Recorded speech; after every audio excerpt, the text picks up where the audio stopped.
There is nothing worse than untapped potentials. If you know that you're made for more, this is the place. I know that every successful person I've ever met has one thing in common. They do not let themselves fall victim to their circumstances. They figure out a way to rise above it. So join me on this journey where I help you to be better, do better, and have better in life and in business. If you're feeling stuck and you're needing some practical tools, some hope to get you to that better life, this is definitely the place for you.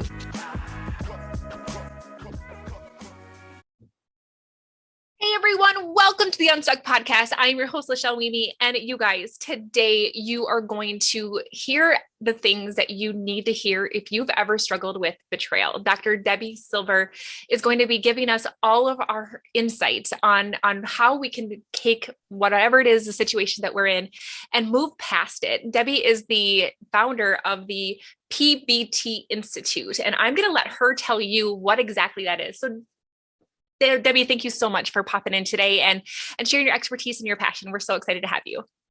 Thanks so much. Looking forward to our conversation. So the PBT, Betrayal Transformation Institute, it's the only place to heal physically, mentally, emotionally, psychologically, spiritually from the betrayal of a family member, partner, friend, coworker, self. And we have live daily classes with our certified coaches.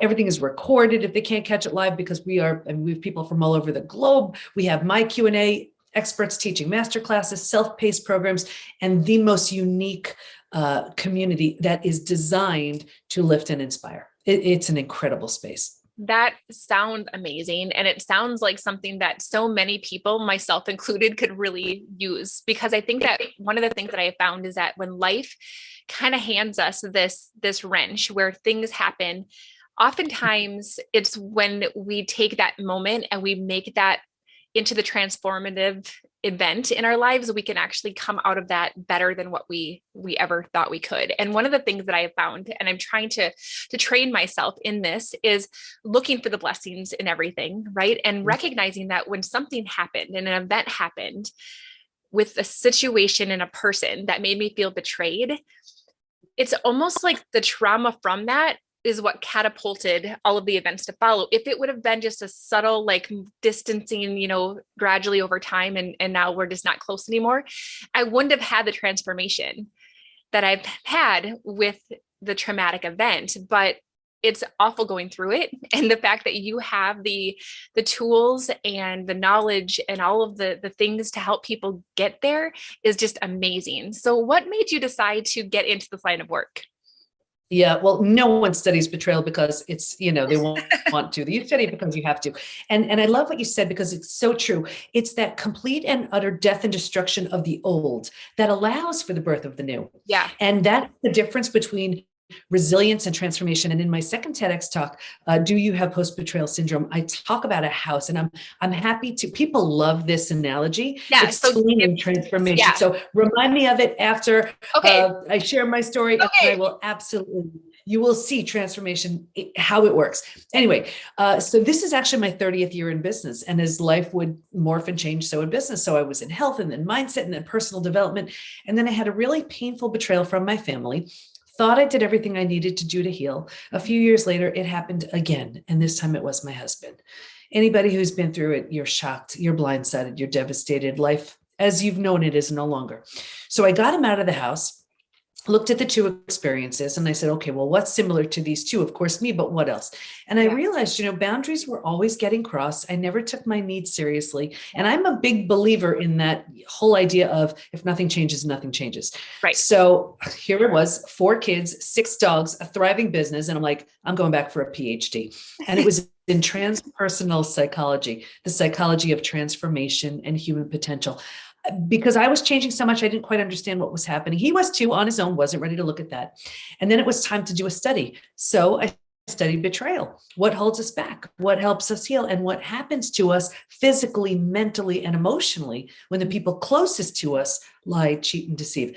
That study, I had no idea, but that study led to 3 groundbreaking discoveries, which changed my health, my family, my work, my life. That's amazing. And I think that one of the things that is so powerful when I have experts like yourself that open up to the fact that you've gone through this, that helps us to know that, okay, oh my goodness, like she doesn't look down on me. She understands me. She's been there and I think that what is really interesting too is you're a very well-educated woman, right? And so you saw a pattern. And so all of us have to remember that none of us are perfect, right? But it's the willingness to dive in and look for the patterns instead of trying to take those and put them in a box and put them out of view and out of mind, right? But to be able to look at them and to say, okay, what can I learn from this? What is the common denominator in this? What are the themes that I'm noticing? And how is it that I'm showing up in this? And I think a lot of times people are just afraid to do that. You're so right. And here's the thing, though, I want to be so super clear. It's not that the betrayal is your fault. It's that it's such a huge opportunity, where maybe there's a lesson, a profound lesson you need to learn, like that you are lovable, worthy, deserving. You need better boundaries in place, whatever it is. Until and unless you get that, you will keep getting opportunities in the form of people to teach you. Yes. And, there are so many classic signs of an unhealed betrayal. We see it in health and work and relationships. And in relationships, I'll see it in one of two ways: repeat betrayal. That is an obvious sign that betrayal was never healed. The face has changed, but it's the same thing. And you keep going from friend to friend to friend, partner to partner to partner, boss to boss, boss. And you're like, what the heck, is it me? Yes, it is. That lesson hasn't been learned. And there's an opportunity there. The other way we see it in relationships is the big wall goes up. We're like, nope, that was way too painful. Been there, done that, not doing that again. We think that's coming from a place of strength. It's not. It's coming from fear. So it can all be healed. I love that. Okay. So you said that you were going to talk about the house analogy. Okay. Yeah. So here's the difference between resilience and transformation. And I so want to get to the discoveries too, but I want to give you this analogy so you see it clearly. So resilience is bringing back, restoring, and you need that for your everyday. Transformation is a whole other thing. So let's say there's a house that needs a new boiler. You get a boiler. That would be resilience. You're restoring it. Or let's say it needs a new paint job. You paint it. That would be resilience. You're bringing it back to, you're restoring it. Here's trauma and transformation. A tornado comes along and levels the house. Right. A boiler's not fixing it, and a paint job's not fixing it, and both aren't fixing it. Now, here's the thing. You have every right to stand there at the lot where your house once stood and say, oh my gosh, this is the worst thing I've ever seen. And you'd be right. Yeah. You can call over all your friends and say, isn't this the most horrible thing you've ever seen? They'd all agree. And you have every right to grieve and mourn and kick and scream at the loss of your house until your last breath. However, should you choose to rebuild the house, you don't have to. But if you choose to, why would you build the same one? There's nothing there, right? Why not give it everything the old house didn't have? Why not make it better and beautiful? Yeah. That's the opportunity. That's transformation. I love that so much. And what I think it really stands out to me actually is really just that hope of better, right? Because I think that when I've looked at my own life, I recognize that I have led to certain things because I have also led to certain boundary issues, right? And I have set myself up to let those boundaries be crossed because I never set them. And now my protective self wants to set up a wall. That's not healing. That's, trying to protect myself. And I find that what I had to do is really look at how I wasn't respecting myself, how I wasn't giving the boundaries that needed to be done. And so how can I expect somebody else to treat me in a way that I've taught them to treat me, right? We write the script. And we can rewrite it. And what happens is betrayal really lends itself to creating an entirely new identity. You take all the parts you love, you leave behind a version of you that just no longer serves, and you create a version of you that never would have had the opportunity to show up had that not happened. That's trauma well served. All right, you guys. So maybe we should have already asked this question, but Debi, how do you describe betrayal? Maybe we should just define that right now. Well, I define it as the breaking of a spoken or unspoken rule, and every relationship has them. And think about it. We had a rule. I was going to show up. We were going to have a conversation. Now, if I didn't show up, I would have betrayed you. You wouldn't have been devastated, but it's a betrayal nonetheless. The way it works is the more we trust and the more we depend on that person, the deeper the betrayal. So for example, a child who's completely dependent on their parent, and then that parent does something awful, that's going to have a different impact than, let's say, your best friend sharing your secret. still a betrayal, different level of cleanup. Right. Absolutely. And do you find that our expectations of others play into this as well? Oh, absolutely. Because, if people are just living at very different levels of consciousness, like, for example, I'm a highly sensitive empath and integrity is my highest value. Yeah. So could you imagine something like betrayal to someone like me? Those are right? mine too. So I get that. Totally get that. Yeah. So that's why, for someone like me to be betrayed, it's horrible for anybody, right? But when you're dealing with people who are at a very different level of consciousness, and to them, it's either no big deal or whatever. Right. It's everybody's doing the best they can at their current level of consciousness. Absolutely. But I will tell you, betrayal will show you who someone is, and it can also wake them up to who they temporarily became. So for example, and we teach this within the PBT Institute, how do you know if you're working with someone, where it's safe and in your best interest to heal and rebuild, or just heal and move on? And like, for example, rebuilding is always a choice, whether you rebuild yourself and move on. And that's what I did with my family. It wasn't an option to rebuild with them.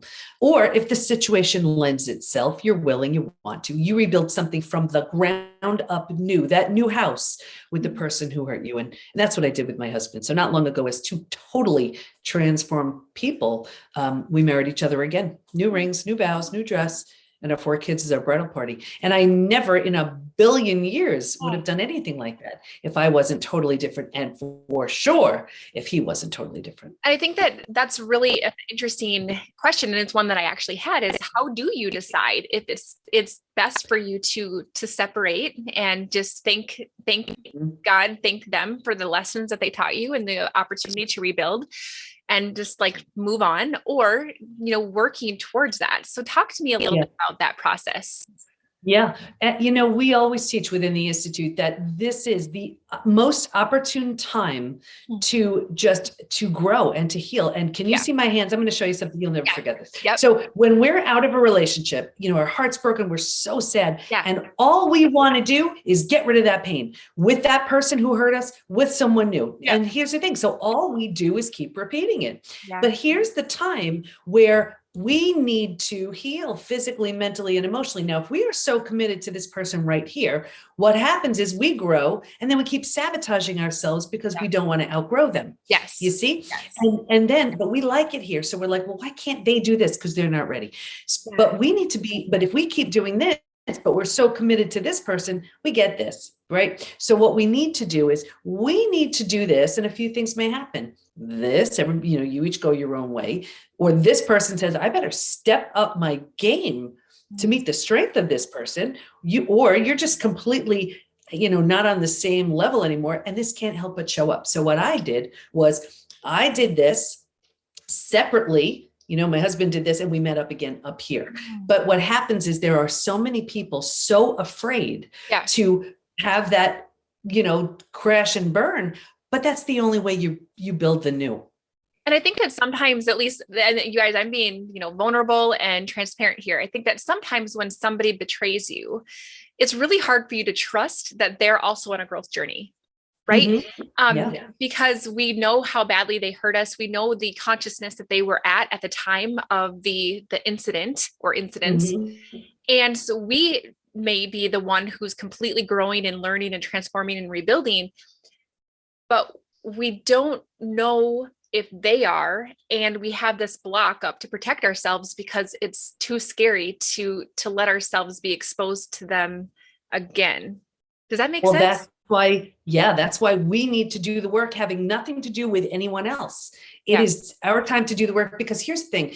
In my 30 years of coaching, I know one thing for sure, and it's never make a decision from a low place, because the decision you make from here may be very different than the decision you make from here. So your job is to get to that place where you see things from a very clear vantage point. And then from that space, because here's the thing, if you're doing all that work to heal and the other person has no interest in healing at all, what's what are you doing? Like, you deserve so much better than that.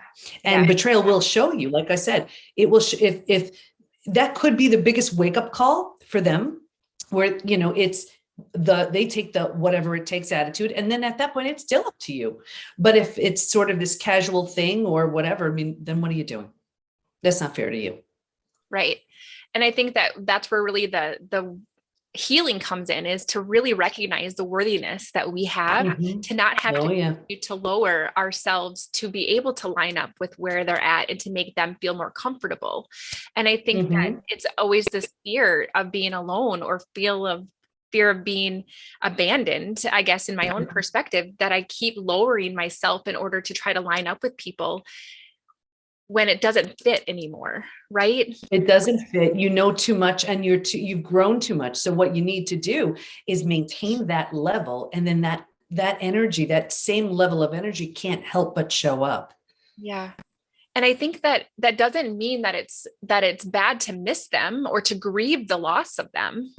That's one of the things that I found, is that the grieving part has been the hardest thing for me. But when it comes to betrayal, I feel like part of it was that I'm questioning whether or not I knew the person at all. It's very common. That's so common. And also grieving it was in one of the discoveries, grieving has a very important space. You're grieving what you want, what the loss of the relationship, what you wanted and you no longer have, all your expectations. There's grieving is very important. And it's actually one of a really significant piece that moves you forward. And I'm happy to share like where all this stuff comes into play. Let's do it. You guys hold on a second, Debi. What I'm going to do, guys, is I want to tell you real quickly all about this amazing thing that my team and I have been developing, that we cannot wait to share with you, because it's all about better connection and really getting a chance to know people like Debi and all of the other experts that we have here. So I'm going to tell you all about it, and then we're going to come back and we are going to have you go ahead and explain all of the things that we're about to learn from you.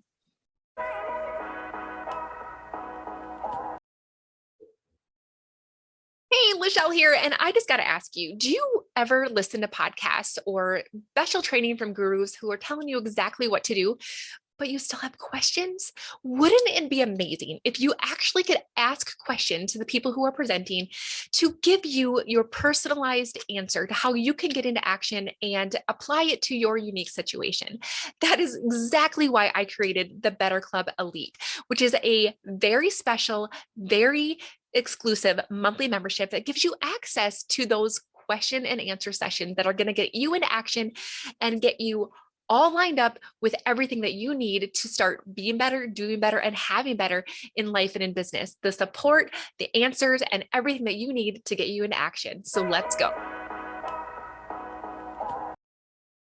Okay, let's get into this, because I would love to have you kind of paint this picture of what this process looks like. Yeah, sure. So, well, the first discovery, I had been through, originally I was studying betrayal and post-traumatic growth. And for those who aren't familiar, post-traumatic growth is, if you can imagine, kind of an upside of trauma, how that trauma leaves you with a new awareness, insight, perspective that you didn't have. But I had been through disease, and I had been through death of a loved one. And I was like, no, betrayal feels different for me. I didn't want to assume it was the same for everyone. So I asked all my study participants, and I said, if you've been through other traumas besides betrayal, is it different for you? Hands down, unanimously. They said, oh my gosh, it's so different. And here's why. Because it feels so intentional, we take it so personally. So the entire self is shattered. Rejection, abandonment, belonging, confidence, worthiness, trust. So it didn't quite qualify as post-traumatic growth. It's like, yeah, you have to rebuild your life, but you also have to rebuild yourself. So I coined a new term, post-betrayal transformation. That's the complete and total rebuild of your life and yourself after an experience with betrayal. That was the first discovery. So if you're wondering why betrayal feels different, it's a very different type of life crisis. It totally does. And I wanted to say this real quickly, because I feel like sometimes when we have experienced betrayal or a loss of a relationship, at least myself, I felt like, okay, LaChelle, why is this so hurtful to you when somebody else just lost someone to death, right? But it's like this choice to leave versus all of a sudden you're just gone one day. And that's a totally different level of pain. And I think we just have to be able to give ourselves a little bit of grace there and say, it's okay to be hurting in this situation. Oh yeah. And it's also, you don't take it personally. If you lose someone you love, you grieve, you're sad, you mourn the loss, but you don't, it doesn't feel intentional. It doesn't feel, yes. it's so much about that. And what also happens is trust is shattered. So you don't trust your betrayer. You don't trust yourself then, because you're like, I'm a bright person. How did I not know? How did I not see? So then if you don't trust the person you trusted the most, you don't trust yourself. Well, how in the world can you trust in anything or anyone? So that's why it's a very different experience. So that was the first discovery. Okay. Yep. Let's do 2. Okay. The second discovery was that there's actually a collection of symptoms, physical, mental, and emotional, so common to betrayal. It's known as post-betrayal syndrome. And we've had 60,000 people take our post-betrayal syndrome quiz on our site to see to what extent they're struggling. And a few things about that. The first thing is we've all been taught time heals all wounds. I have the proof when it comes to betrayal. That's not true. There's a question that says, is there anything else you'd like to share? And people write things like, my betrayal happened 35 years ago. I'm unwilling to trust. My betrayal happened 15 years ago. Feels like it happened yesterday. So we know you can't count on time to heal it. It's a different type of crisis. Yeah. And every couple of months I pull the stats from the quiz. You want me to share some of them? Yeah, please do. Sure. So now imagine men, women, every age, just about every country is represented. 78% constantly revisit their experience. 81% feel a loss of personal power. 80% are hypervigilant. That's exhausting. 94% deal with painful triggers. And those triggers can take you right down. The most common physical symptoms. 71% have low energy. 68% have sleep issues. 63% have extreme fatigue. That's how you know your adrenals have crashed. 47% have weight changes. So in the beginning, you can't hold food down. Later on, you're using food for comfort. Yeah. 45% have digestive issues, anything from Crohn's, IBS, diverticulitis, constipation, diarrhea, you name it. The most common mental symptoms. 78% are overwhelmed. 70% are walking around in a state of disbelief. 68% are unable to focus. 64% are in shock. 62% can't concentrate. So imagine you can't concentrate. You have a gut issue. You're exhausted. You still have to raise your kids. You still have to work. That's not even the emotional ones. Emotionally, 88% experience extreme sadness. 83% are very angry. 82% feel hurt. 80% have anxiety. 79% are stressed. Just a few more. This is why I wrote the book, Trust Again. Ready? 84% have an inability to trust. Yeah. 67% prevent themselves from forming deep relationships because they're afraid of being hurt again. 82% find it hard to move forward. 90% want to move forward, but they don't know how. Yeah. That's powerful. Right? And you don't want to live there. You don't want to live there anymore. And so you don't have to. And I love that. So keep going. I was going to say the part that for me is so mind blowing about those statistics. First of all, it's not 20%, 30%. Those numbers were high. Here's the craziest piece. Ready? Mm-hmm. The statistics I just read you isn't necessarily from a recent betrayal. It could be from something that happened decades ago. So now imagine you could have been betrayed as a kid. It could have been your high school boyfriend or girlfriend, whatever it was.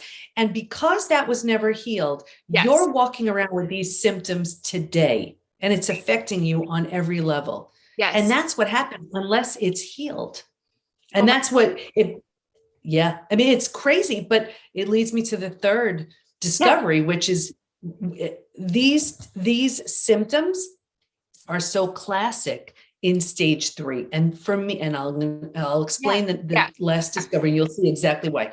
This for me was the most exciting of all of the discoveries. And what we learned was, while we can stay stuck for years, decades, a lifetime, and so many people do, if we're going to fully heal, by fully, I mean symptoms of post-betrayal syndrome to that whole healed place of post-betrayal transformation, we're going to go through 5 now proven predictable stages. And what's even more exciting about that is we know what happens physically, mentally, and emotionally at every single stage. And we know what we need to do to move from one stage to the next, which means healing is entirely predictable. I love that. Will you tell us what the stages are that somebody would take? Sure. Yeah, totally mapped out trust again. It's what our coaches are certified in. It's all we do within the PBT Institute, but here I'm going to share them with you.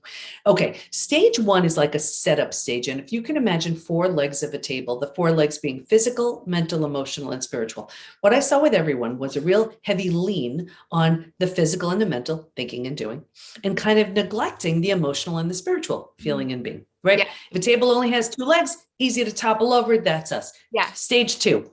By far the scariest of all of the stages. And this is shock, trauma, D-Day, Discovery Day. And it's the breakdown of the body, the mind, and the worldview. Right here, you've ignited your stress response. You're headed for every single stress-related symptom, illness, condition, disease. Your mind is in a complete state of chaos and overwhelm. You can't wrap your mind around what you just learned. Makes no sense. Everyone remembers exactly where they were, right? Your worldview has just been shattered. Your worldview is your mental model, the rules that govern you, that prevent chaos. Don't go there. Trust this person. This is how life works. And in one earth-shattering moment, or series of moments, everything you've known to be real and true is no longer. The bottom is bottomed out, and a new bottom hasn't been formed yet. Right. It's terrifying. But think about it. If the bottom were to bottom out on you, what would you do? You'd grab hold of whatever you could to stay safe and stay alive. And that's stage 3. Survival instincts emerge. It's the most practical out of all of the stages. If you can't help me, get out of my way. How do I survive this experience? Where do I go? Who can I trust? How do I feed my kids? Right? Here's the trap though. Stage 3 by far is the biggest stage to get stuck in, the most common. And here's why. Once we figured out how to survive our experience, because it feels so much better than the shock and trauma of where we just came from, we're like, and we think it's good. And because we don't know there's anywhere else to go, we don't know there's stage 4 and 5. Transformation doesn't even begin until stage 4. But because we don't know there's anywhere else to go, we start planting roots here. We're not supposed to, but we don't know there. We don't know that. 4 things happen. The first thing is we start getting all these small self benefits. You know, we get our story, we get to be right, we get someone to blame, you know, we get a target for our anger, we get sympathy from everybody we tell our story to, we don't have to learn how to trust again, right? It's too hard, so we plant deeper roots, right? And now, because we're here longer than we should, now the mind starts doing things like, well, maybe you're not all that great, you know, maybe you deserved it, maybe, and we plant deeper roots. Again, we're not supposed to be here, but we don't know. Now, because you're here longer than you should be, right? Like energy attracts like energy. This is what you're putting out. So now you start attracting people and circumstances and relationships towards you to confirm, yep, this is where you belong. The misery loves company crowd, they come around now too. It gets worse, but I'll get you out of it. Because it feels so bad, but you don't know there's anywhere else to go. Right here, you resign yourself. You're like, this stinks, but I better find a way to make this work. So here's where you start using food, drugs, alcohol, work, TV, keeping busy, whatever, to numb, avoid, and distract yourself from what's so painful to feel or face. So here's the trap. Ready? You do that for a day, a week, a month. Now it's a habit, a year, 10 years, 20 years. And I can see someone 20 years out and say, that emotional eating you're doing, or that numbing in front of the TV, do you think that has anything to do with your betrayal? And they would look at me like I'm crazy. And they would say, it happened 20 years ago. All they did was put themselves in stage 3 and stayed there. Does that make sense? Absolutely. Absolutely. And it makes sense why somebody would stay there, because like you said, it's better than it was, but they don't know that there's better out there. Right. And it's their new comfort zone. That exactly. And I found so many people were staying in stage 3. That's why From Hardened to Healed, my most recent book, is only for those in stage 3, because that's where everybody was landing and staying. So stage 3 is, I'm coming for you. But anyway, if you're willing to let go of the small self benefits, grieve, mourn the loss, here's where grieving is really important. You can, and do a bunch of other things. You move to stage 4. Stage 4 is finding and adjusting to a new normal. So here's where you acknowledge, I can't undo my experience, but I control what I do with it. Just in that decision, you're starting to turn down the stress response. Now, you're not healing just yet, but you stopped the massive damage you were causing in stage 2 and stage 3. Now, you know, I always use the example of if you were to move to a new house, office, condo, apartment, you know, whatever. you don't have all your stuff there. It's not quite cozy yet, but it's going to be okay. That's kind of the feeling. And what also is so interesting to stage 4 is this. If you were to move, you don't take everything with you. You don't take the things that don't represent who you want to be in that new space. And what I found was, this is so classic. If your friends weren't there for you, right here, you've outgrown them. You don't take them with you from stage 3 to stage 4. So people say to me all the time, what the heck? I've had these friends 10, 20, 30 years. Is it me? Yes, it is. You're undergoing a transformation. And if they don't rise, they don't come. Very common. When we've made this new space cozy, mentally, home, we move into the 5th most beautiful place, and it's healing, rebirth, and a new worldview. The body starts to heal. Self-love, self-care, eating well, exercise. You didn't have the bandwidth for that earlier. Now you do. Your mind is healing. You're making new rules, new boundaries based on what you see so clearly now. And you have a new worldview based on the road you just traveled. And the 4 legs of the table, in the beginning, it was all about the physical and the mental. By this point, we're solidly grounded because we're focused on the emotional and the spiritual too. Those are the 5 stages. Do you find that, I'm just curious, and again, like you guys, I'm being super vulnerable. We're here with all of you guys today, but do you find that it's a linear transition between each of the stages, or is it possible? Like right now, I feel like there's parts of me that's still stuck in 3, and I recognize 4 and I recognize 5. So it's like, I'm depending on the day or the moment, I might be a little bit more towards 5 and I might be a little bit more toward 3, or when I'm triggered, I will kind of lean down towards 3 and then I'll kind of get myself back up to 4 or 5. Yeah. What happens is the order doesn't change, but you outgrow a stage as you move into the next one, but it's not totally linear. It's more like this. Yeah. You know, like where you keep moving forward, but there's always the little slipping back. Right. So, but you are moving forward, but it's definitely in that order. That order did not change. You don't leave out a step. It doesn't change, but the speed at which you move through them really has to do, number one, your willingness has so much to do with it. A roadmap, the right type of support, because the wrong type of support actually does more harm than good.